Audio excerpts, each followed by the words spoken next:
Good afternoon. Welcome to this WorldOregon webinar. I am Tim DeRoche. I am the Director of Programs here at WorldOregon. Thanks for joining us for this noontime program. It is our 75th anniversary this year, and glad you can join us and be part of 75 years of sparking global connections and being better together.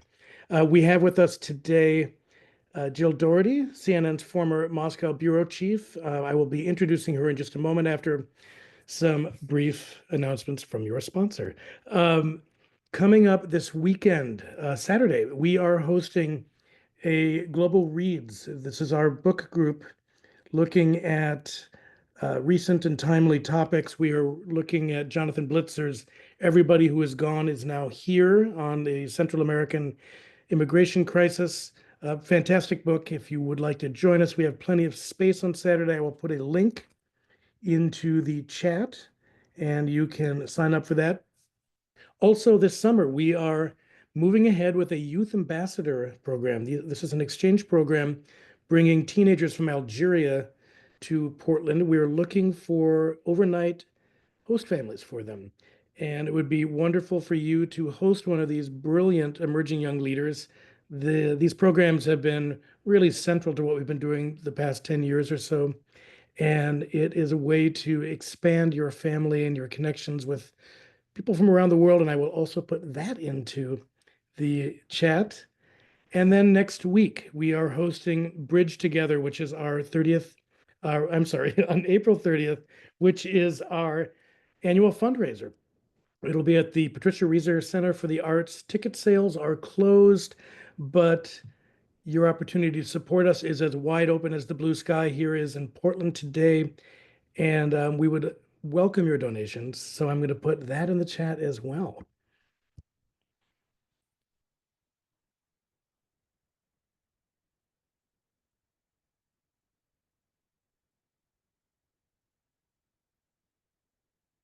Okay.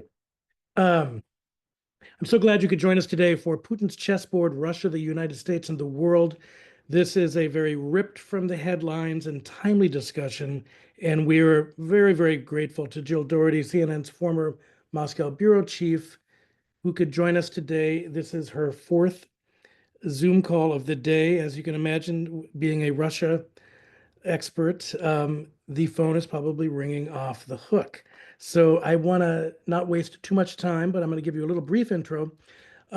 Jill served as CNN's Moscow bureau chief. She was the White House correspondent, a foreign affairs correspondent covering the U.S. State Department, the U.S. Affairs editor and managing editor of CNN International Asia Pacific, based in Hong Kong. And she is an adjunct professor at Georgetown University Center for Eurasian, Russia, and Eastern European Studies, and a global fellow at the Wilson Center, and is a member of the Council on Foreign Relations, and is the author of the brand new book, just came out this week, My Russia, What I Saw Inside the Kremlin. And I'm going to put a link again for that, which you can purchase through our dear friends at Broadway Books. And without any further ado, I want to just give the floor over to Jill. And Jill, boy, howdy, there is a lot happening, and it seems to be changing every 5 minutes or so. So the floor is yours. Boy, well, thank you very much, Tim. Yeah, I know. It really is. Those Zooms, by the way, are Zooms for CNN. One of them includes this, but 3 of them are for CNN and CNN International. And it really is a very, very busy day. I'm sure you've been following the news. And when we started talking about giving this talk, I was thinking, how do we encapsulate, where will we be? Tim and I discussed it a million times. And, Putin's Chessboard is not a bad title, because ultimately, I think that's what I want to talk about. But to begin, Tim mentioned my book. And by the way, I'm really, really glad to be talking with people who are in civil society, who are interested in international affairs, and get out there and participate and try to learn as much as possible and discuss with friends and colleagues. And that is really crucial. So I'm very glad to be talking, and I will try to keep this, relatively brief, maybe about 20 minutes. And then let's open it up to questions, because I really want to hear what's on your mind. And we all have a lot of questions. I don't know all the answers either, but I'll give you the best that I have.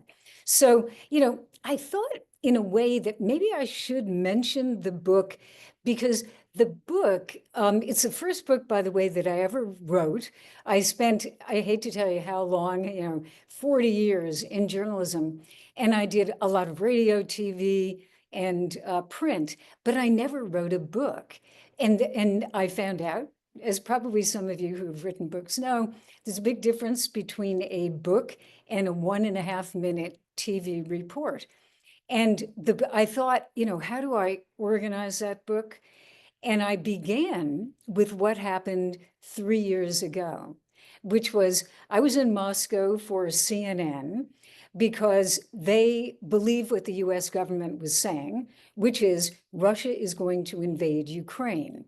And if you remember, and I want to try to move quickly through this, but it's an important moment, because if you remember at that point, the United States, for the first time, really opened up intelligence that it had, that it would normally keep secret. And it said, we have intelligence that Russia is going to invade Ukraine. And so CNN believed that, and other outfits, news organizations believed it. But CNN literally called me up and said, can you get to Moscow? So I got there very quickly. So I was in Moscow for that initial period. And the date, if you remember, was February 24th, 2022, when Putin gave the order for the tanks to roll into Ukraine. So I saw it from Moscow, and it was a very, very interesting experience. I can tell you more later. But I think what's significant is, this is important, we had to leave. The other reporters, and the producers at CNN and other news organizations had to leave, because after that invasion, within a couple of days, the Russian parliament passed a law created by the Kremlin, of course, which said you can't use the word war, you can't call the war a war, and you cannot use any information about the war that you don't get from the defense ministry. And if you do, you're liable to be arrested, and you could serve 15 years in prison. So at that point, the CNN lawyers looked at that and said, it is so broadly written that there's just no way that we could even report. So we left, and it was not easy to get flights. I mean, we just had to leave ASAP. That's the last time I was in Moscow, and I shudder to think that it might be kind of the last time that I'm ever in Russia. I hope not. I really hope not. But I think what's really important is more than 3 years later, Putin went in there with the idea that he was going to take over Ukraine, kick out the government, maybe even murder Zelensky, as we all know. The US offered him a flight out because there were severe, concerns that he could be killed. But Russia and Putin have not, to this day, been able to take over Ukraine. They have done enormous damage. But just think about it. Ukraine, okay, I will read this because Ukraine's population, 38 million. Russia's population, 145 million. The GDP for Ukraine, 190 billion. But Russia's is roughly 2.3 trillion. So, a much bigger country. Russia's a much bigger country. And yet the army is about twice the size of Ukraine's. So still, they have not been able to take over Ukraine. I would say, Ukraine is the reason that I want to talk about it is that it is really, to my mind, the defining issue of today. And the repercussions will go on for a very long time. It affects Ukraine, it affects Russia, it affects Europe, it affects security in Europe, it affects food prices. As we remember, food exported from Ukraine, because of the Black Sea, it affected that. It affects Asia, Xi Jinping, the prime minister of the president of China, is looking very carefully at what Putin is doing and how it's being perceived in the West, how the West is responding, and drawing some lessons that he could apply with Taiwan. So if you look at what happened today, it would bring us to this idea of, could there be peace? Because I don't think there's anyone really on any side, maybe some rabid, I have read some military bloggers from Russia who just want to keep going and kill every Ukrainian.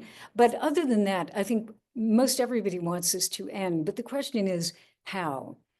And I would also add a note here on timing, because we have what looks like an attempt by the White House to bring about some type of at least ceasefire and maybe a settlement. But I would ask, and I'm asking this sincerely, why the rush to get it done in the first 100 days? I think the answer is pretty obvious, that President Trump promised, he'd be able to solve it immediately, even before he was inaugurated.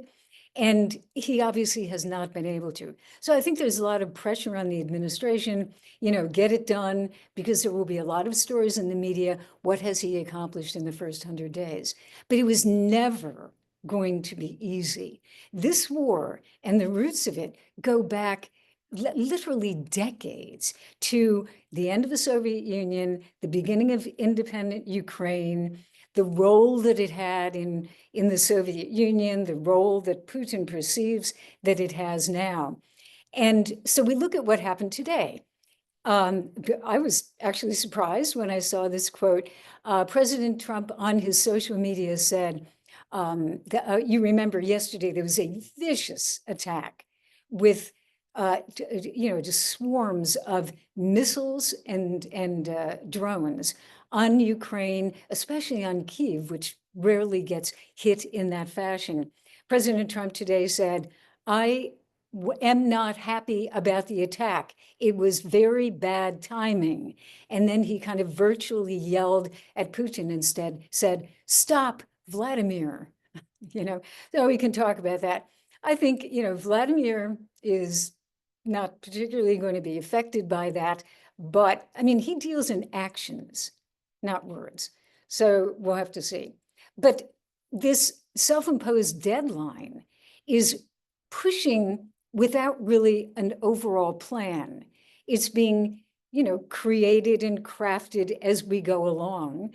And you can see the pressure. This is now my opinion. I'm open to any debate, but I think the pressure, no question, is on Ukraine. And perhaps rhetorically, there is pressure on Russia and Putin, but I see almost no action against Putin. So as we, going on, the state of play by pushing for this, let's talk about Putin's goals. Okay, so there is no doubt that Vladimir Putin has an obsession with Ukraine. He puts it in historical terms. About a half year before the invasion, he wrote a very long treatise about Ukraine. And he went way back to Kievan Rus, the 9th century. And he said that it was actually Russia at that time. It was not Ukraine. I think that's kind of ridiculous, because there really was no, Russia, Ukraine borders as we have today. It was really kind of, Slavic, Eastern Slavic, Russia, Ukraine, and the people who spoke Slavic languages. But he believes that it was actually Russia, and he makes the claim that Ukraine isn't really a country, and that the language is not a language. I can assure you it is a language. And also, if you bring it up to modern times, Putin, of course, man like me, who grew up in the Cold War, Ukraine was a crucial republic of the former Soviet Union. As we remember, there were 15 republics in the Soviet Union. Ukraine was the breadbasket. It was big, rich, large population, very fertile land. And it was also the manufacturing, I would say military defense manufacturing center of Russia. They made airplanes, they made weapons, and they actually made nuclear weapons. And Ukraine had nuclear weapons up until the end of the Soviet Union, when they gave them up for some guarantees that have since been broken for their security. But I would say, and this is truly important, that Ukraine is important to Putin, but his relationship with the United States may be even more important, because what he is doing is he's using this, let's say, effort by the administration, the American administration, to get to some type of a peace deal, to really get an entree to President Trump. He's doing it personally. He's doing it in other ways. He's doing it even by, attacks, vicious attacks that kill civilians. But that relationship, restoring that relationship that was damaged to a certain extent in 2014 with sanctions, but really in 2022, when the United States and the West in general, Europe especially, instituted very severe sanctions on Russia. It didn't stop Putin. That's another subject we could discuss, but it did damage the Russian economy to a certain extent. So I think, if you look at how Putin is trying to deal with the president, I would go back to Putin, the Putin I know, the Putin, a KGB agent, officer of the KGB, whose job it was when he was working in Germany, Eastern Germany, during the Cold War. His job was to recruit people. And part of that job, KGB agents were trained, and still the FSB are trained to do this. And any spy, any recruiter will learn to do this. You make the other guy like you. You do something that will induce him to believe you and like you. And that's what Putin is doing. I truly think he looks at Trump. He knows at Mar-a-Lago there are portraits of the president. There are portraits, I can tell you, going up all over Washington of President Trump. So what does he do? He gets a Russian artist, one of the best in the country, to paint a picture, a portrait of President Trump. And then he gives it to the president's envoy, Steve Witkoff, and says, please take this back to the president with my regards. And apparently it went over very well. And that, I would say that is classic Putin, to try to curry favor with the administration. So what does he want? And this to me is very important. What is the ultimate goal in restoring that relationship with the United States? Number one, he wants to put himself back at the table with the American president. No more Mr. Pariah. No more, guy who can't talk with the American president, as happened under the Biden administration. And Putin has really fumed about that. Now he can talk to the American president. His representatives can come to the United States and talk with the president. He can maybe get sanctions removed, even the sanctions from 2014. He can also get he wants to get American investors back. He wants business to come back. Even, I would add, at the very same time that he has nationalized international companies, and many of them fled because they were being taken over by the Russian government and given to the friends of Vladimir Putin. I think that will be a difficult sell, for American businesses. I would wrap this up with the state of play where we are now. I look back at 3 years ago, and I think, what is happening? I never expected it would be 3 years later. My friends who are journalists, Russian journalists, never expected that they would be gone from their homeland. A lot of them fled for 3 years. But I would say where Russia is right now is it is a highly militarized society. The entire economy is a wartime economy. The society is turning into a wartime society. Just this morning, there was an article about an organization, it's a youth organization that's called UNARMIA, the Youth Army. And I know a bit about this because I teach a course at Georgetown University on the Putin generation, the young people who have grown up with no leader other than Vladimir Putin. And the UNARMIA was created kind of like, I hate to say Boy Scouts, but a youth organization, but very militarized. And they have just poured another enormous amount of money into it. Putin is using the ideology that he has created in order to create these little mini patriots. And, patriotism can be fine. I actually think people should, if you're a citizen of Russia, it's good to be proud of your country. But this type of militant patriotism is disturbing, I would say. The interesting thing to watch is that up until now, it has been very much anti-West, anti-US. Now that he is best friends with President Trump and they're, trying to get a peace agreement, will that change? Will the propaganda, which takes a while to change, kind of like a ship in the middle of an ocean, you have to turn it around. Will propaganda change? Will America actually be a nice country? And maybe Russians could be friends again. It'd be fascinating to watch. But I would say it's very, very important to be watching what is happening in Russia and what Putin is doing, because Russia is not going anywhere. It will be there, perhaps diminished. Its economy is not very large.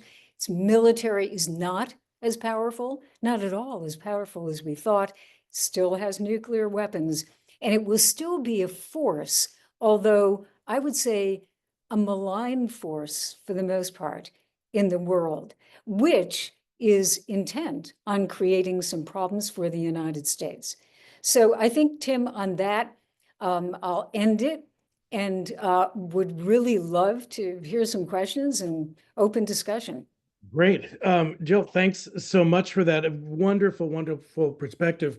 Before we got on the call, we were talking about, for anyone who grew up in the thick of the Cold War and the shadow of the Cold War, it is fairly incomprehensible to understand where we are at this moment with Russia. And I think, if anything, the attack on Kyiv, I think, was a very, very stern reminder that that Russia is the aggressor here, which makes this alleged peace plan that is being negotiated without Ukraine's involvement that much more suspect. Because correct me if I'm wrong, what we're looking at in this plan, and Axios and other people have leaked it, is that Russia has the right to keep sovereign Ukrainian territory, the right to control Ukraine's destiny by forbidding NATO membership,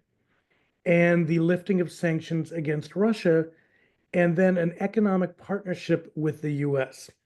And I believe one of the other pieces of this, which I think is a little, not even a little, it's a lot ominous, is the chance to rebuild armed forces. So what is there in this deal that could realistically stop a third Russia invasion? Well, I mean, that is one of the big questions, because if you look at it right now, there is an issue that this could be in the agreement, but we just don't know about it. But there's a big issue of peacekeepers. Like, remember, you've got a very big line of engagement in those areas that Russia has taken. They don't control them entirely, but they control, big swaths of Ukraine. So what do you do, number one, to have peacekeepers who wouldn't necessarily be peace enforcers? Peacekeepers usually, they monitor, and if there are violations, they bring them to light immediately. And then something else happens, governments take action or whatever. And then there was a proposal, which I haven't seen anything on, which would actually be some type of troops. They would not be from any NATO countries, because Russia doesn't want any NATO countries there. Some third countries that would actually be right on the border, the engagement border between the two forces. But there are so many questions here. Are they allowed to rebuild? Just numerous questions. And the problem here, the way I look at it is, you have the kinetic action of tanks and men and planes and ships and the whole thing. That's war. But you also have other ways of taking over countries. And especially in that neighborhood, there are a lot of them. And that is, you buy up politicians, you carry out sabotage, which is happening right now in Europe. Not a lot of reporting on this, but there's actual sabotage, starting fires in shopping centers, dragging anchors. Remember the Baltics recently? There was some sort of Chinese ship that happened to have a Russian captain or something that dragged an anchor and broke communications cables between certain parts of Europe and other parts of Europe. This can be carried out, but especially that corruption and buying up politicians and then having a figurehead. I actually think that could be the Russian plan. Get rid of Zelensky. I'll just go out on a limb, but this is, I think, what they would like to do. Demand elections. And President Trump is likely to say, that sounds like a great idea. Because Zelensky, he's already said this, Zelensky's been in power, there aren't any elections. According to Ukrainian law, they can't have elections in the middle of a war because it's martial law. But let's say they do have elections. So Putin's aim would be have elections, get rid of Zelensky, put in a figurehead who is totally beholden to Russia, and you've got the country. You don't need to fire a shot. So there are many different ways. And then once you have that, then the threat to other parts of Europe and other parts that used to be part of the Soviet Union gets even stronger. Baltics, Moldova, etc. Well, so in your title, you refer to Russia and the world, and then the U.S. So Max Boot, writing in the Post this morning, was talking about accepting the illegal annexation of Crimea would upend a very core tenet of U.S. foreign policy, which is the Stimson Doctrine. Can you talk about that at all? Well, essentially, and the United States has believed this going way, way back. If you look at Yalta, the agreement for dividing up Europe, or never forget about Sudetenland and Hitler, et cetera. But the principle is that a country in Europe or any other place cannot invade another country and take it over. And it is a principle that existed even in Trump's first administration. I mean, this is up until this moment. That was pretty much a sacred tenet of American governance, that you can't do that. So that is a very, very serious issue. It's a little complicated to explain, but they went in. It was really, I remember this so well because I was in Moscow. So, Crimea is this kind of peninsula part of Ukraine. It had Ukrainian sailors and soldiers, et cetera. All of a sudden, these guys show up and they are in uniforms and they look like Russian uniforms. They kind of look like Russians. They're speaking Russian, but they don't have any insignia. It doesn't say anything. Where they're from, who their name is, their rank, nothing. So at that point, everyone reported, this is 2014, they must be Russians. And Putin said, oh no, I remember this so well. He said, no, you can buy those uniforms in any secondhand store. I thought, "All right." So anyway, time immediately they take over, these men, because they're armed, they take over the mayor's office and all of the control. They force Ukrainian, I believe they were sailors, they might have been Navy, to surrender, and they take over. Then they gin up a referendum, a vote by by the people at gunpoint. And these people, say, yes, we want to secede from Ukraine. We want to be part of Russia. So it was completely illegal. That's what we're dealing with. Putin later admitted that they were Russian forces, but that took a year. So that's what we're dealing with. This is a very serious issue. And it's a serious issue for America. If we condone that, I think we go back on decades of American policy. Well, and if I recall, when the Soviet Union moved into Estonia and the Baltics in the 40s, we did not officially acknowledge that annexation until the fall of the Soviet Union. And I found it interesting that Zelensky just very cleverly posted the 2018 Crimea Declaration from Mike Pompeo that said that the US rejects Russia's attempted annexation and pledges to maintain this policy until Ukraine's territorial integrity is restored. So a little bit of, poking a bear, perhaps. But yeah, I do think it moves us into a really difficult terrain. And what Europe does with this sort of choose your own adventure that we are propagating is very up for grabs, don't you think? Yeah, I think now what's happening is President Trump there is a possibility that he will walk away. And he's already said this, we might walk away. Secretary Rubio, our Secretary of State, has said we may walk away. J.D. Vance has said we may walk away if the two parties don't come to some type of agreement.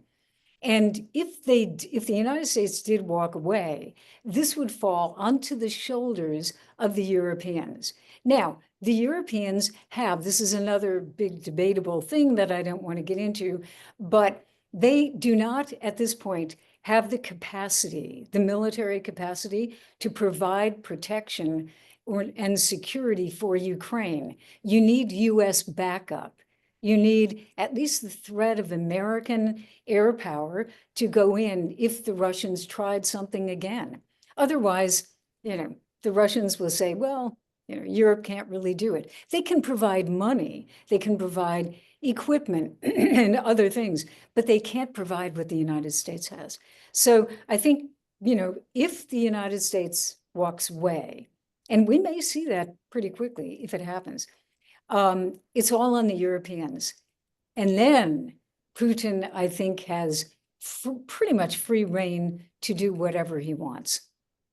Well, and so you basically answered a question that we got from the audience, which was, has the price extracted from the Russian military by Ukraine over the last 3 years with American and European support, is that sufficient for Ukraine to be able to, quote unquote, win a military victory with only European support? And I think you're saying no. Yeah, I am. And think of this. Okay, what happened last night?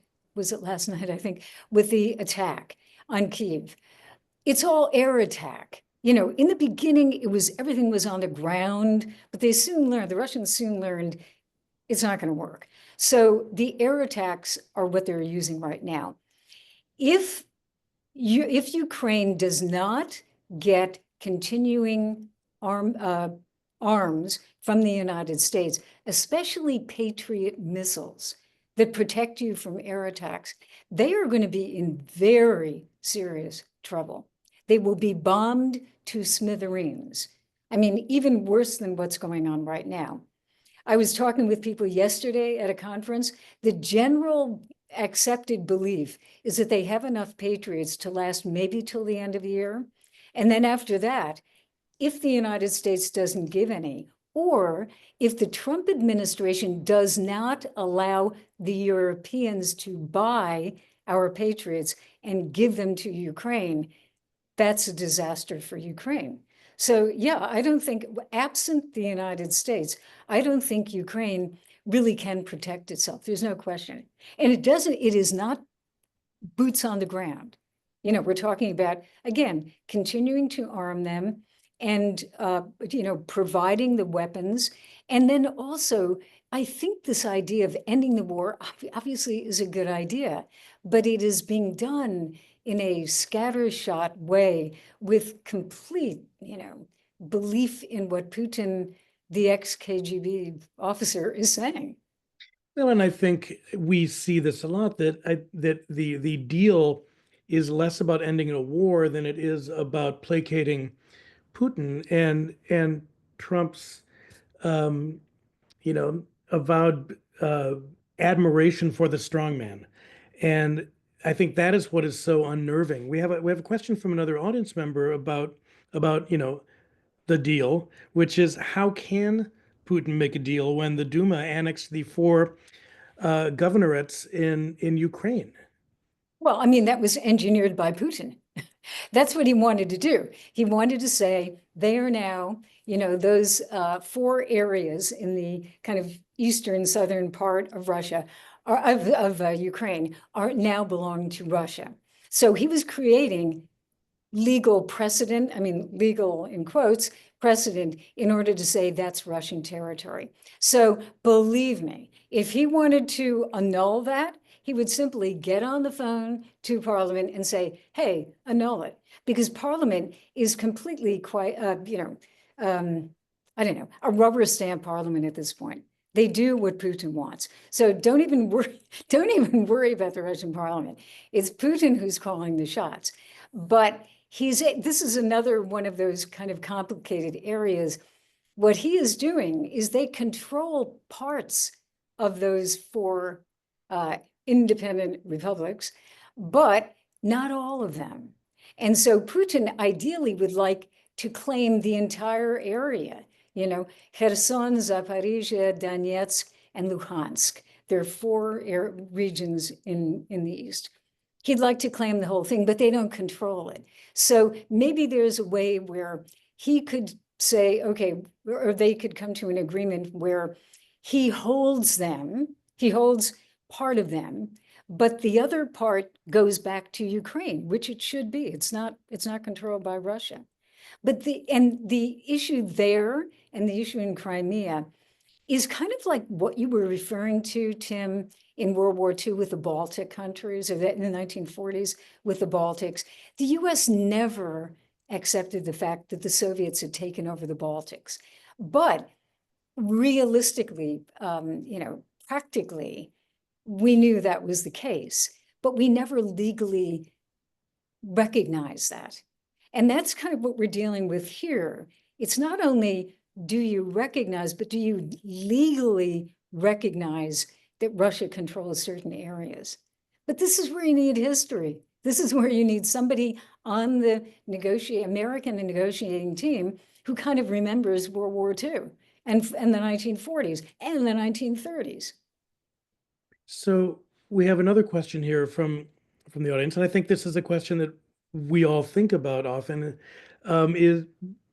Is there some kind of succession plan for when Putin leaves the stage?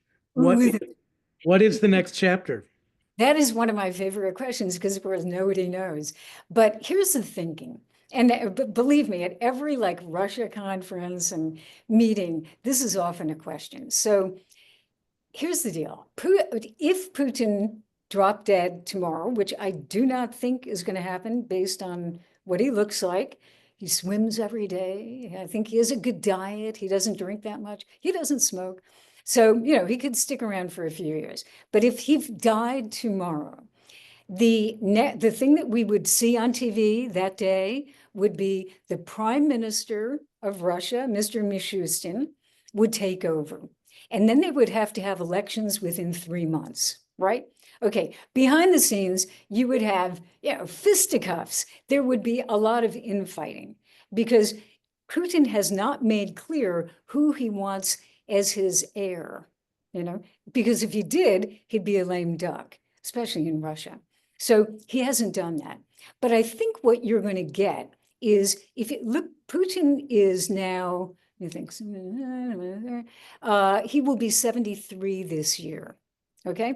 So he and his cohorts, most of which, by the way, most of whom are from St. Petersburg, many of them former KGB. They've got sons. They do have daughters, but the daughters aren't that important.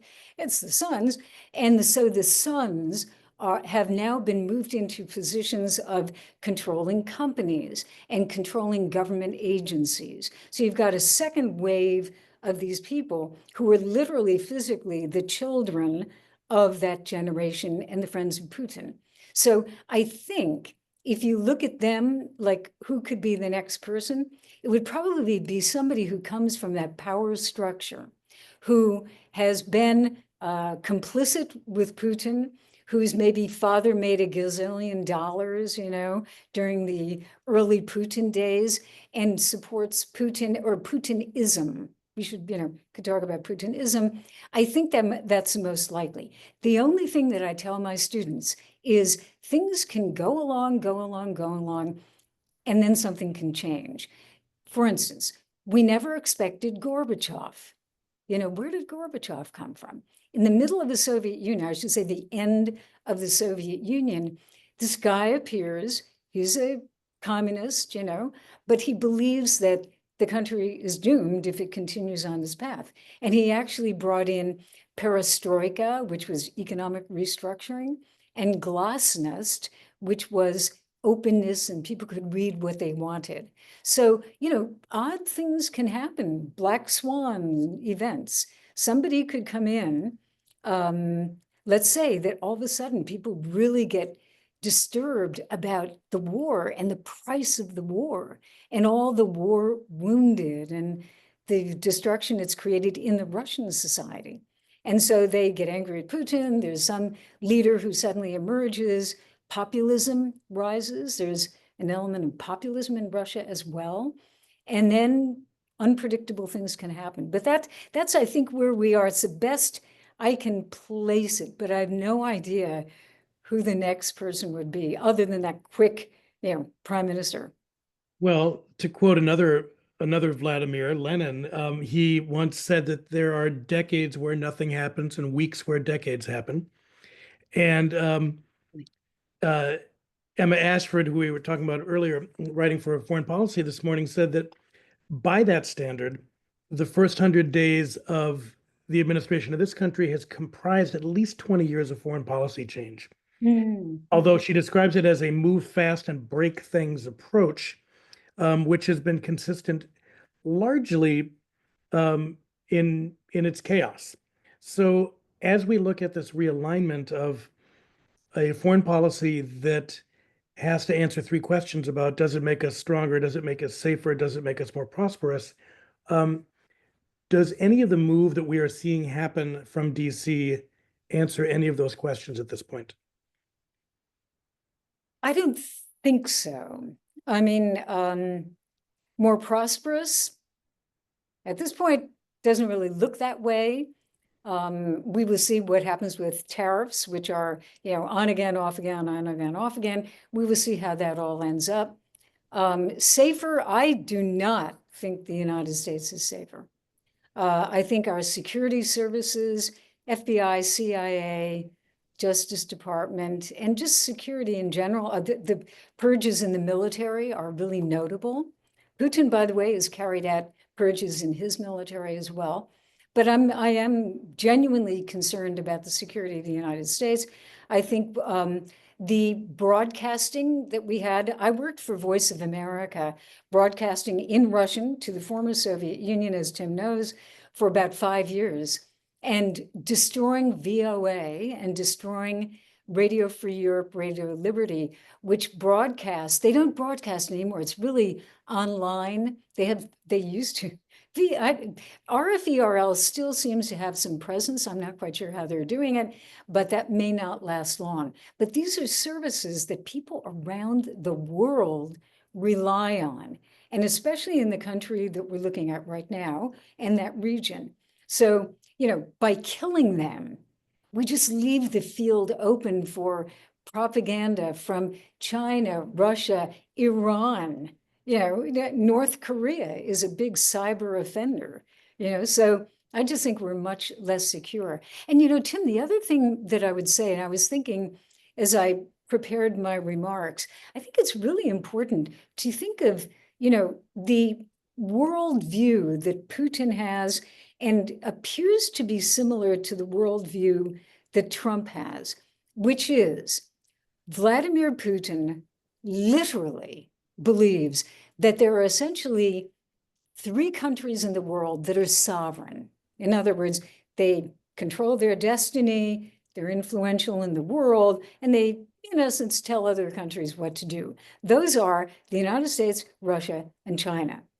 And, you might add India, eventually maybe Brazil, but, it's 3 countries. And so if you look at President Trump, I think he actually does have that idea.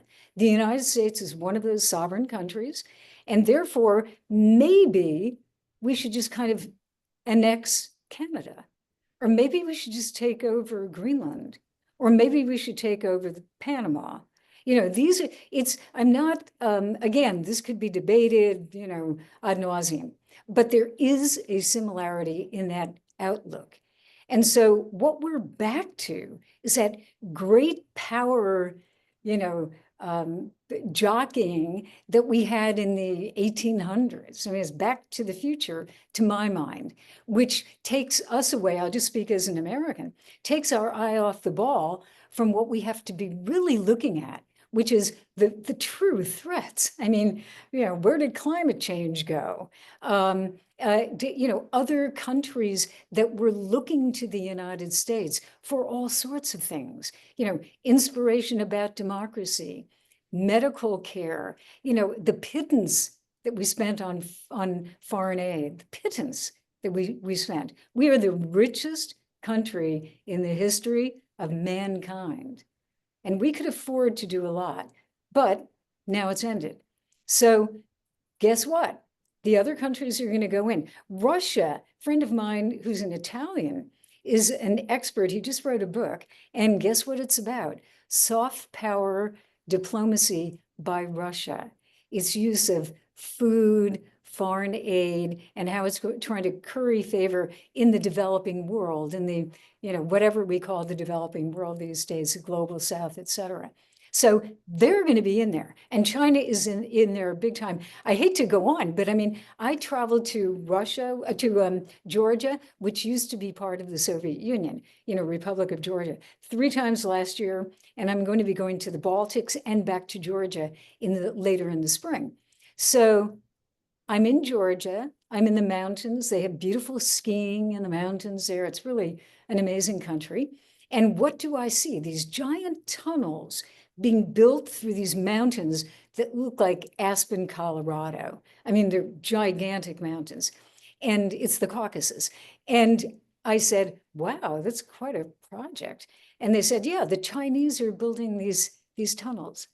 And then I go to a hotel where a conference was being held. Guess who built the hotel? The Chinese. So the Chinese are in all of these areas in every way possible. And so if we pull out and we just kind of, remove ourselves, guess who's going to be there? And I think it's a very serious problem. Yeah, when we look at the sort of the org chart, which has been developed for the restructuring of the State Department, I think it's really important to note that it's not just a bureaucratic diagram. It is a realignment of values. And what you were just talking about is we're seeing a reorganization that realigns diplomatic priorities. It's constraining soft power. It's diminishing significantly institutional capacity for human rights, and it is centralizing messaging under fewer nodes of leadership. And you're right, I think we're seeing other doors being opened, and it begs the question, who are we on the global stage when we retreat from these, from 80 years of alliances? I've got a question from someone in the audience. You mentioned climate change. Um, and this is, I think, a really interesting angle, which is on the Arctic. My question, he says, has a geopolitical lens that I rarely hear discussed. That is, how much of Russia's global posture might we try to understand in terms of their outlier position relative to climate change in particular? It seems that more than any other major nation, they can plausibly argue that the climate change status quo from more ice-free coastline to more arable landmass can be a net gain for them. Yeah, actually, Putin has changed his position on that. I remember, years ago, he was kind of making fun of poor Greta Thunberg, saying, "Oh, poor little girl, she's misled." But actually, Putin is a smart person, and he does know that climate change is a big threat to Russia. But as the questioner is pointing out, it can actually be a plus. So if you look at Russia, Russia has icebreakers and a great presence in the far north, because so much of the stretch, just look at the map, is in the far north. So as the ice melts, it becomes easier for ships to get through. It becomes easier to militarize that part of the world, which is exactly what they're doing. They're looking at, security implications, as is China. The questioner probably knows that China wants to be part of the Arctic Council. Maybe they already are. But I mean, the last time I looked, they're not an Arctic nation, but they see it too. So I think this is something to watch. Now, does Putin do a lot concretely for the environment? No, but I think he's looking at the economic, geopolitical, and military implications of that, and is taking them quite seriously. He hasn't dissed poor Greta recently, so I think he may be taking it more seriously. So another audience question: given Trump's transactional approach, for example, a mineral agreement, what is he looking to get out of this peace plan, and what would a post-war reconstruction process look like? Wow, two fantastic questions. Well, that mineral deal is a bit murky because I've seen and actually talked with people. It's kind of all over the map how many critical minerals does Ukraine actually have? Last time anybody looked was pretty much in the Soviet period, so it's a little unclear. I think what is significant is the critical minerals is one thing, but it appears that the Trump administration wants some type of control over the entire energy resources of Ukraine. And that's huge. So I'm not quite sure how Zelensky is going to finesse this. So far, they've been talking about critical minerals, but many of them are in the ground. I mean, most of it still is in the ground. It would be another 15 years, even 20 years before they can extract them. It's a very dirty business. It's so lots of question marks about that. But I do think, and this is just my personal opinion, I think that the administration may look at the possibility for investments that Putin is talking about all the time. Come back, Americans, invest in Russia. I think that perhaps the Trump administration sees some type of deals that can be made. I don't know exactly what they would be, but I do know that Russia has been trying to sweeten the deal, offering tantalizing little possibilities to the administration. Maybe you can build a hotel, maybe you can do this, maybe you can do that. This is all to be developed. But I think there are a lot of questions, but I think the administration perceives that in the future, there may be money to be made from this. And then the second question was the final, what was it, the final settlement? What would a reconstruction? Oh, reconstruction. I was just at a conference yesterday. So, okay. It's going to be enormously expensive to reconstruct. most people in the West believe that Russia should pay for what it broke. So the idea is, how do you get them to do that? Putin does not want to do that, but one of the ways you do, there are essentially two ways.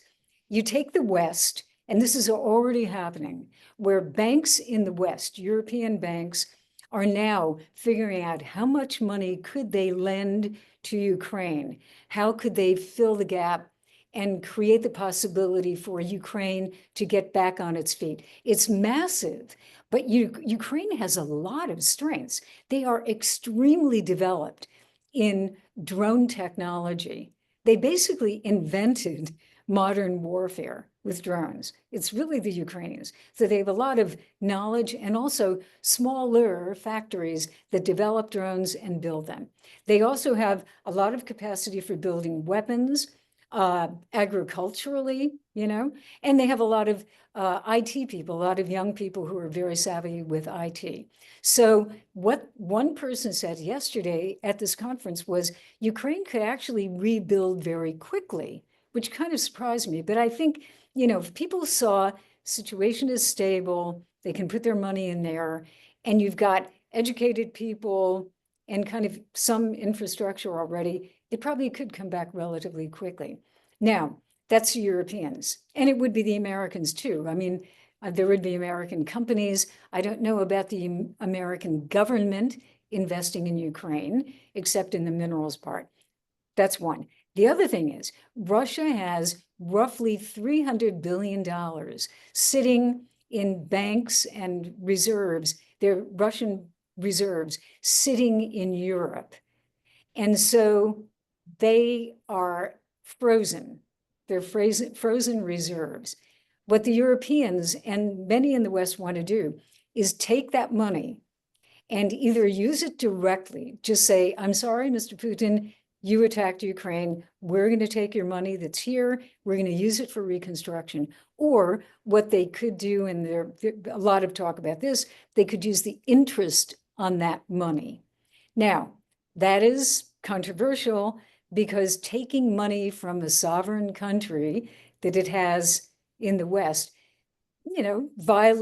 could violate some laws and regulations. So it can be controversial, like the French don't want to do it. I'm not quite sure about the Germans. I'm not that astute on money, but that's the other debate. Could you take the money, could you take Russian money and use it for reconstruction? But there's no question that country is going to have to be rebuilt. So I want to be mindful of time. I have about 19,000 more questions I would love to ask you. But you talked to, as a journalist, I always love seeing where journalists are, where they're getting their information, what they think about their field. You mentioned Voice of America, which we also spoke about prior to the program. But aside from your work with CNN, where you've been for many years, where are you turning for your news? And what do you recommend for our audience? Because I think one of the challenges right now is the fire hose of news and noise, and really cutting through to evidence, fact-based journalism that helps us navigate a very complex and very chaotic world at the moment. Boy, that's such a great question, Tim. It's complicated for me too, because there is so much disinformation out there. AI is, remind me to, at the end, I'll tell a short, a short story about my book and AI, what happened. But what I try to do is go to responsible outlets, ones that I know. So I would say Financial Times, Wall Street Journal, New York Times. Here I live in DC, so I read the Washington Post. I do watch CNN.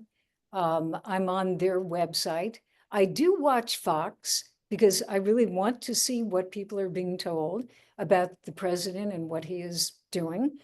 Then I go onto Russian sites, and there are some collectors, kind of compendiums of, or aggregators of news about Russia that I trust. And so I don't, necessarily trust every word because there's a lot of stuff out there. But basically, I kind of get the drift, or I might actually go onto the Kremlin website, which is in English, and just read what Putin said. I think it's very important to do that sometimes. It's all out there on the web. So I try to kind of put this together in my mind and not respond fast, to just kind of sit there, take a breath and say, instead of, oh my goodness, this just happened, I must respond. That's kind of what we're being urged to do. There's a technique. I also teach a course in disinformation and propaganda. So there's this technique in propaganda, which is exactly what you said, the fire hose of information, right?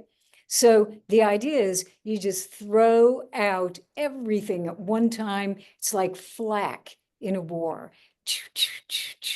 And then some of it is self-contradictory. Russia does this all the time. They'll say one thing, then they will contradict it with another thing, but who's counting? Because what they want to do is confuse you, and they want to confuse us so that eventually we say, well, boy, I don't know what to believe. I think I'm just going to give up with this. This is too much for me to handle. I think I would just sit here in my little closet and forget about being involved politically and try not to understand. I will tell you that, and this might be interesting, I can go for a couple more minutes. Several people have, many people, like when I'm talking, say, well, what do Russians think about the war? And actually, this has to do with propaganda, because as we know right now, it is all propaganda all the time in Russia. And that's not an exaggeration. The independent news organizations left at the end, in 2022, after the invasion. And most of them are in Europe right now, but they continue to, be on YouTube and other outlets, et cetera. So what do Russians think about the war? What do they think about Putin? So if you look at the polling, about 70% of Russians support Putin, okay? Now, we have to go into that number, like what does that mean? So it does not necessarily mean that they are all rah-rah Putin. It also means the opposition has been emasculated. There is no, opposition that isn't hounded or arrested at this point.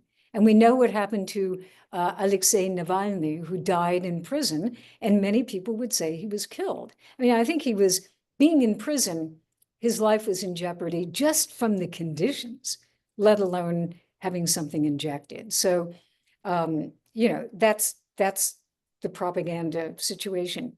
So if you were to look at Russian population, there is, according to most information that I have, over here you have like 20% who say, rah-rah Putin, he's our president, don't necessarily like the war, although some people, like the bloggers, love the war and just never want it to end and think Putin is weak and isn't doing enough. But, 20%, a lot of whom say, well, I don't like the fact that we're killing people, but wow, those Ukrainians are Nazis and they want to take over Russia. So we have to defend our country. So they're kind of complicit and there's nowhere else to go. It's Putin or the highway. So 20%. Over here, you have another 20% who hate Putin. And they're the people, who were on the streets protesting, who liked Navalny, maybe were arrested, or right now would be arrested if they protested. So that leaves 80% in the middle. And here we go with the kind of let's stay in the closet and never come out again. 60% of them say, I don't know what to believe. I mean, I don't like the fact that we're killing people in Ukraine, but then I don't really believe that we're killing them because it's all a lie anyway. But then I'm confused because I see on TV that they're trying to kill us. So in other words, they are surrounded by this fire hose of information. They find it psychologically extremely difficult to come to terms with the fact that Russia actually did invade another country. and actually is killing people. It's very hard for some people to accept the fact that your country, it's kind of like us in Vietnam. Did we actually carry out My Lai massacre? Did we actually kill people like that? So, a lot of Russians just kind of say, can't deal with it. And I've talked with students, my former students, who are Russian, who have gone back to visit their families or are in communication with their families. And they say, Mom, that we're attacking Ukraine like right now. People are dying. And their mother back in Moscow or wherever says, that can't be true. We would never do that. I refuse. Stop saying things like that. So there are some people who literally cannot accept the fact of the reality. And of course, look at our own country. There's a lot of propaganda, disinformation. People cannot believe certain things about our country either. So we're all becoming victims of this. And I'll just tell Tim really fast. So my book comes out. It was available about a month ago for pre-order on Amazon. And, it's out there. And a friend said just the other day, now it's out, it's officially out. And she said, what are those books what are those other biographies of you? And I said, what? What are you talking about? So I go on to Amazon and there are 3 biographies of me and I didn't write them. So I actually wasted my money. They're all expensive. I wasted my money at the suggestion of my publisher, and I got one of them. So they're written by AI. They actually scraped my book for information. They're positive. Jill Dougherty, wonderful correspondent, that type of thing, but they're completely AI written. One of them uses a bot of my face. I mean, it doesn't even look like me. I mean, really, it looks like Nancy Drew in The Mystery of the Library. And then the other one is kind of like me looking like, I don't know, some weird AI version of me. So what we're dealing with, I'm laughing about this, but I'm not happy about it. But what we're dealing with is this, the next wave of attack on your sanity and on media, which is AI. And what will happen? The Russians are using it. The Iranians are using it. Chinese are definitely using it. So this is very, very difficult. And I guess that's a very long-winded way of saying you really have to be careful. And even if you think that it's coming from a good source, I tell my students, what are you seeing? What's the message? What do you think that message is trying to get you to do or feel? Is it making you angry? Do you hate a politician? Does it make you want to do something? Why would somebody want you to do that? Why would somebody want you to be angry and, concerned or whatever? And then why now? Why on this particular day of days did that pop up in my email or on my social media? And those are, I think they're very useful things just to say, take a breath, don't react immediately, and then try to understand maybe I am actually being manipulated. Because a lot of this, there's a lot around, and there are people, our friends who may believe it and will send it to you, and you think your friend believes it, therefore you do. So it's a very complicated world, and it's, I think, very dangerous for our society. Well, it's a good reminder to critically brush the facts so we can counter truth decay. Had to make the dad joke there. But Jill, thank you so much for your incredible expertise, your perspective. A reminder, the book, My Russia, What I Saw Inside the Kremlin. We always recommend getting it from our dear friends at Broadway Books. We have the link in the chat. This is a very complex issue. Thank you for sharing some resources, some ideas. And to all those who tuned in today, thank you for your questions. Hope to see you at Bridge Together next week. And hopefully we will have Ms. Dougherty here in Portland in person in some near future. enjoy the day, be safe, be kind to one another, and thanks for connecting to the world.